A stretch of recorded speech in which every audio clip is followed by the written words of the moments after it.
अस्सलामु अलैकुम वरहमतुल्लाहि वबरकातुहू। नाज़रीन, इस्तक़बाल है फ़िक्र ख़बर स्टूडियो में। मैं रिज़वान अहमद नदवी मुल्की और आलमी अहम और ख़ास ख़बरों के साथ। तो ख़बरों की तफ़सीलात से क़ब्ल एक गुजारिश आपसे ज़रूर कि अगर आपने चैनल को सब्सक्राइब नहीं किया है तो सब्सक्राइब करें। मज़ीद ताउन करना चाहते हैं आप हमारा तो आप वीडियो को लाइक करें और इसके साथ वीडियो को शेयर भी करें और कमेंट बॉक्स में अपनी राय ज़रूर रखें। तो नाज़रीन, बढ़ते हैं ख़बरों की तफ़सीलात की तरफ। तो जब आप कोई अच्छी ग़िज़ा खाते हैं तो उसका असर धीरे धीरे होने लगता है, और जब आप जहर खाते हैं तो उसका असर फ़ौरन हो जाता है। फिल्मों के बारे में कहा जाता था कि ये समाज की बुराइयों को अनोखे अंदाज में पेश करके उस बुराई को मिटाने की कोशिश करती थी, और एक वक्त था कि उसे हिंदू मुसलमानों के दरमियान बढ़ती खलीज, ज़ात पात के फ़र्क को मिटाने और इस तरह की चीज़ों के लिए इस्तेमाल उसका होता था। लेकिन अब उसका इस्तेमाल मुकम्मल सियासत और नफ़रतों को फैलाने के लिए ख़ासकर हिंदुस्तान में उसका इस्तेमाल हो रहा है। हिंदुस्तान में कई मरतबा फसादात हुए जिसमें लोगों ने अपनी जानें गंवाई। 2002 के गुजरात फसादात हों, या सन 84 के सिख मुखालिफ दंगे हों, या आसाम में सन 83 में 1800 मुसलमानों को जिस तरह से बेदर्दी से मार दिया गया था, ये बात हर कोई जानता है, इसे फिर दोहराने की ज़रूरत नहीं है। और अब भी उसके फसाद मुतासरीन इंसाफ के मुंतज़िर हैं। कश्मीरी पंडित भी उन्हीं में से हैं जिन पर जुल्म ढाया गया। रिपोर्ट बताती है कि 89 कश्मीरी पंडित अब तक मारे गए हैं, और अब कश्मीर फाइल्स के नाम पर फिल्म बनाई गई है।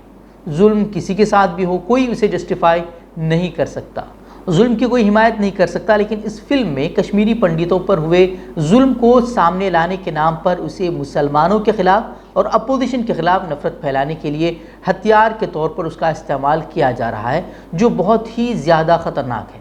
फिल्म देखने वालों के सामने मुसलमानों को जालिम बनाकर पेश किया जा रहा है, और ये वाकई ख़तरनाक साबित हुआ है। हालिया कुछ अर्सों में मुसलमानों को दहशतगर्द करार देते हुए फिल्में बनाना, मुस्लिम हुक्मरानों को गलत तरीके से पेश करना, हमने ये कई मरतबा देखा है, और अब ये तो चीज़ें आम सी बात हो गई हैं।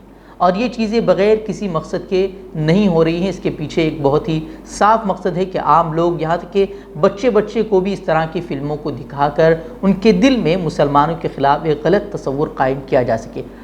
यहाँ तक कि खुद मुसलमानों में भी उनको लेकर गलतफहमी हो रही है। ये फ़िल्म जो है, जो कश्मीरी फ़ाइल के नाम से रिलीज़ हुई है, इस रिलीज़ होने के बाद ही कई बीजेपी हुक्मरान रियासतों में इस फिल्म को टैक्स फ्री किया जा रहा है। और अब एक वीडियो सामने आई है जिसमें कश्मीरी पंडितों पर हुए मजालिम को याद दिलाते हुए मुस्लिम मुखालिफ जज्बात को भड़काने की कोशिश हो रही है। गालियाँ दी जा रही हैं और ऐसी ज़ुबान का इस्तेमाल किया जा रहा है जिसे हम आपके सामने सुना भी नहीं सकते। Christianity also they have done in Goa. It is about Kashmir. Another day we will listen about Goa. अपने घर पे भी आएगा, एक दिन अपने घर पे भी आएगा। यही अखिलेश, यही मायावती, ये तृणमूल कांग्रेस अपने घर में भी आएंगे। योगिया को बाहर निकालने दम नहीं है।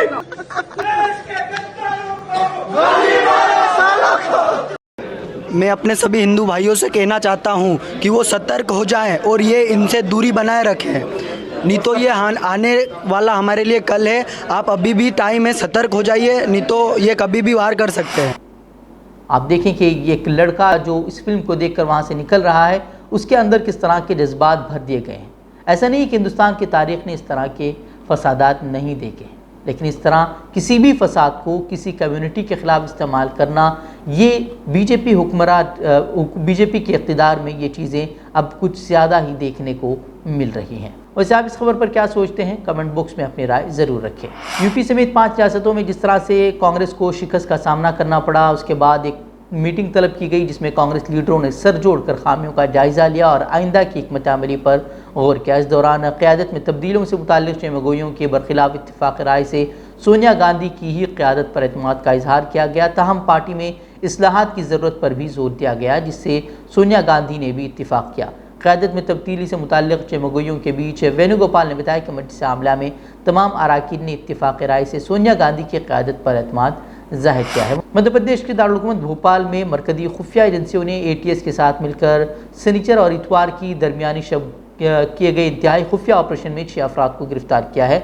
इन गिरफ्तारियों के साथ ही दहशतगर्दी के मकामी मॉड्यूल को बेनकाब करने का दावा किया गया है, जो तफ्तीशकारों के मुताबिक दहशतगर्दों का स्लीपर सेल बनाने में मसरूफ़ थे। इब्तिदाई जाँच के मुताबिक मुलज़मीन का ताल्लुक़ बांग्लादेश की ममनुआ तंजीम जमात मुजाहिदीन से बताया जा रहा है। پکڑے گئے نوجوانوں میں سے 2 مشتبہ افراد قدیم شہر میں واقع عائش باغ پولیس اسٹیشن سے 200 میٹر کی دوری پر فاطمہ مسجد کے قریب ایک عمارت میں کرائے کے مکان پر رہ رہے تھے۔ گرفتاری کے ساتھ ہی پولیس نے بوری بھر کر مذہبی کتابیں اور 1 درجن سے زائد لیپ ٹاپ کے ساتھ بڑی مقدار میں دھماکہ خیز مادہ اور ہتھیار بھی ضبط کرنے کا دعویٰ کیا ہے۔ ان دونوں کی نشاندہی کے پر بعد میں مزید 4 افراد کو گرفتار کیا گیا، انہیں نامعلوم مقام پر لے جا کر پوچھ تاچھ کی جا رہی ہے۔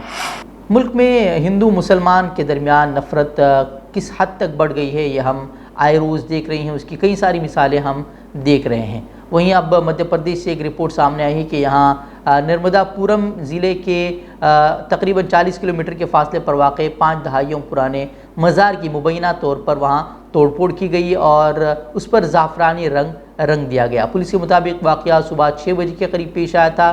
چند مقامی نوجوانوں نے مزار کو زعفرانی رنگ میں رنگا ہوا دیکھا کہ اس کا دروازہ ٹوٹا ہوا ہے۔ مقامی لوگوں کے مطابق پولیس اس وقت حرکت میں آئی جب انہوں نے اسٹیٹ ہائی وے کو بلاک کیا۔ انہوں نے چکا جام اس وقت ختم کیا جب پولیس نے انہیں یقین دہانی کرائی کہ وہ اس پر کارروائی کریں گے۔ وہیں قصبے میں کشیدگی کے درمیان پولیس کو تعینات کیا گیا ہے اور مزار کو دوبارہ رنگنے کا کام کیا جا رہا ہے۔ فائر بریگیڈ کی 2 گاڑیوں کو بھی لگایا گیا ہے تاکہ گاؤں والوں کو مزار کی بحالی میں مدد مل سکے۔ ناظرین، ہم بڑھتے ہیں عالمی خبروں کی طرف۔ عراق کے خود مختار کرد علاقے کے حکام کے مطابق سرحد پار سے آنے والے 12 بیلسٹک میزائل نے الصبح امریکی مفادات کو نشانہ بنایا ہے، جس کے نتیجے میں 2 شہری زخمی اور املاک کو نقصان پہنچایا گیا ہے۔ ایران کے پاسداران انقلاب نے تصدیق کی ہے کہ انہوں نے پروجیکٹائل فائر کیا اور دعویٰ کیا کہ وہ ان مقامات کو نشانہ بنا رہے تھے جو امریکہ کا صف اول کا اتحادی اسرائیل استعمال کر رہا تھا۔ اسرائیل کی جانب سے فوری طور پر کوئی رد عمل سامنے نہیں آیا ہے۔ وہیں کرد حکام نے اس بات پر اصرار کیا ہے کہ یہودی ریاست کے پاس اربیل میں یا اس کے آس پاس کوئی جگہ نہیں ہے اور ایران پر الزام لگایا ہے کہ وہ بین الاقوامی مذمت کے بغیر خود مختار علاقے کو بار بار نشانہ بنا رہا ہے۔ وہیں پاسداران انقلاب نے اپنے بیان میں کہا ہے کہ ہم ایک مرتبہ پھر مجرم صہیونی حکومت کو خبردار کرتے ہیں کہ دوبارہ کسی بھی شرانگیزی پر سخت فیصلہ کن اور تباہ کن رد عمل کا سامنا کرنا پڑے گا۔ یوکرین میں روسی فضائی حملوں کا سلسلہ جاری ہے۔ روسی فضائی حملوں میں یوکرین کے مغربی شہر لویف کے باہر فوجی اڈے پر 35 افراد ہلاک ہوئے ہیں، جبکہ حملہ روس یوکرین تنازع کو خطرناک حد تک پولینڈ کی سرحد کے قریب تک لے آیا ہے۔ علاقائی گورنر کا کہنا ہے کہ جنوبی شہر میکولائف پر ایک حملے میں مزید 9 افراد بھی مارے گئے ہیں، جبکہ دارالحکومت کیف روسی افواج کے ممکنہ محاصرے کے لیے تیار ہے۔ ایک ویڈیو بیان میں یوکرین کے صدر ولادیمیر زیلنسکی اس بات پر مصر تھے کہ روس یوکرین پر قبضہ نہیں کر سکتا۔ اپنے ویڈیو بیان میں ان کا کہنا تھا کہ روسی حملہ آور ہمیں فتح نہیں کر سکتے، ان میں اتنی طاقت نہیں ہے، ان میں ایسا جذبہ نہیں ہے، وہ صرف تشدد کا سہارا لے رہے ہیں، وہ صرف دہشت گردی پر انحصار کر رہے ہیں۔ انجمن حامیہ مسلمین بھٹکل کی سرپرستی میں چلنے والا بھٹکل کا قدیم و مشہور و معروف اسکول اسلامیہ اینگلو اردو ہائی اسکول کا 82واں سالانہ جلسہ عثمان حسن ہال میں منعقد ہوا، جس میں سال گزشتہ اور امسال کے ہونہار طلباء کو وقار اسلامیہ ایوارڈ سے نوازا گیا۔ یاد رہے کہ وقار اسلامیہ طالب علم کی جملہ کارکردگی دیکھ کر تفویض کیا جاتا ہے۔ سال گزشتہ یعنی کہ سال 2021 کا ایوارڈ مفاز احمد ابن مبین احمد اکیری اور امسال یعنی کہ 2022 کا ایوارڈ عبدالحنان ابن محمد حفیظ عسکری کو دیا گیا ہے۔ ہم ادارہ فکر و خبر کی طرف سے ان طلباء کو مبارکباد پیش کرتے ہیں۔ ہماری دعا ہے کہ ان کا مستقبل روشن ہو اور یہ آگے جا کر پوری قوم و ملت کا نام روشن کریں۔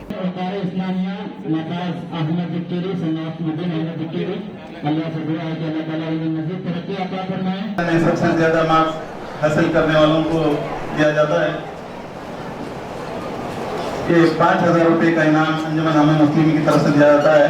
میں محمد فقی محمد شہزان صنف محمد شبیر کو دعوت دیتا ہوں کہ وہ آ کر اپنا انعام حاصل کریں۔ عبدالحنان صنف عسکری محمد حفیظ